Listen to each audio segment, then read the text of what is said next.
Well, di seminar online gratis gue kali ini gue bakal ngebahas topik yang masih fresh dan masih trending di sosial media. So, gue bakal ngebahas tentang alasan kenapa Lampung tidak maju-maju part 2. Langsung aja, gak usah bacot.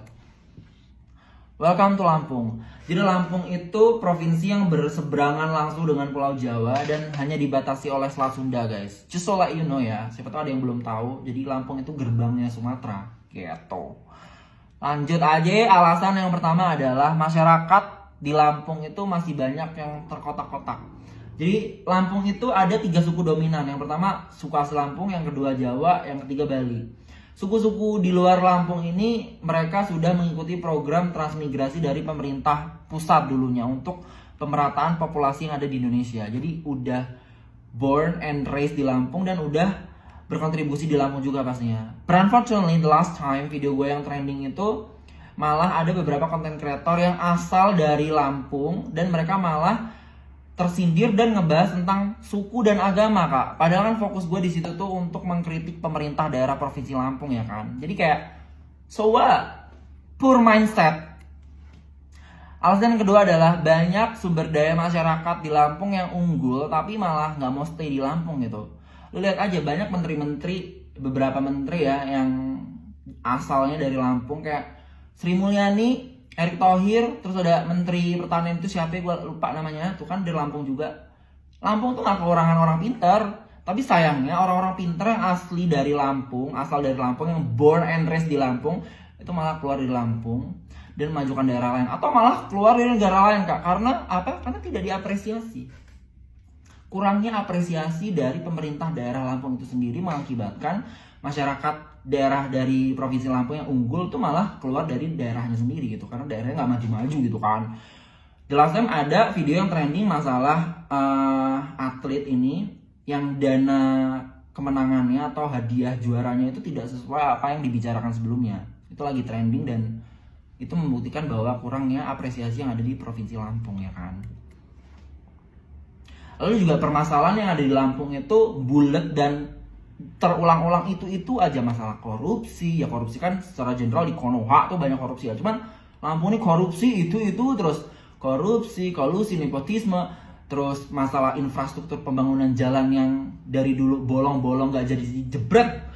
Selesain semua gitu nggak bisa ya, kayak harus dicicil gitu. Nih apa sih? Lo nyicil KPR atau apa pemerintah nih, mohon maaf. Katanya dananya banyak, gimana? Katanya kaya nih provinsi, gimana? Masalah jalan infrastruktur aja nggak kelar-kelar dari dulu. Terus juga masalah seleksi penerimaan siswa ya, kayak selalu ada masalah, selalu terdengar berita kayak ada sogok menyogok, inilah itulah. Dari sistem pendidikannya aja, dari foundationnya aja udah terjadi kecurangan. Gimana mau maju? Terus juga pemerintahan yang bobrok dan anti kritik dibuktikan dari gubernurnya sendiri yang menonaktifkan sosial medianya, terutama di Instagram, tidak menerima masukan dari masyarakatnya. Padahal sekarang banyak masyarakat Gen Z yang lebih suka mengungkapkan unek-uneknya itu di sosial media, Kak. Kayak gue kan sekarang lagi trending, denger nggak? Indra lo bisa nangkep nggak apa yang gue sampaikan? Malah wakil gubernurnya itu, jelasnya video gue yang viral, dia malah fokus tentang kalimat konotasi tentang Dajjal itu sendiri ya. Jadi gue menyayangkan sikap mereka seolah-olah di sini tuh gue bermusuhan dengan pemerintah. Padahal di sini gue peduli dan ingin Lampung itu juga maju gitu. Tapi malah bahas Dajjal, bahas di agama, suku dan lain-lain. Ini mindsetnya gimana ya gitu kan. Dan gue merasa gue sekarang dipersekusi oleh daerah gue sendiri dan negara gue sendiri karena gue memiliki political opinion yang berbeda dengan negara gue. Sebenarnya gue sedih ya, kayak gue lebih diapresiasi negara lain gitu di Australia ini. Gue meminta perlindungan secara hukum dari negara Australia dan apply protection visa, dan gue takut aja gitu kan. Jadi kayak gue ingin menyelamatkan hidup gue sendiri dan gue ingin hidup sejahtera di sini, fokus gue bahagia untuk diri gue sendiri aja, walaupun gue terus maju dan mewakili masyarakat yang ada di Indonesia, terutama di Lampung. So makasih banget yang udah hadir di seminar online gratis gue kali ini. Jangan lupa follow sosial media gue yang lainnya, follow Instagram gue, YouTube, dan lain-lain. So yes, nah lo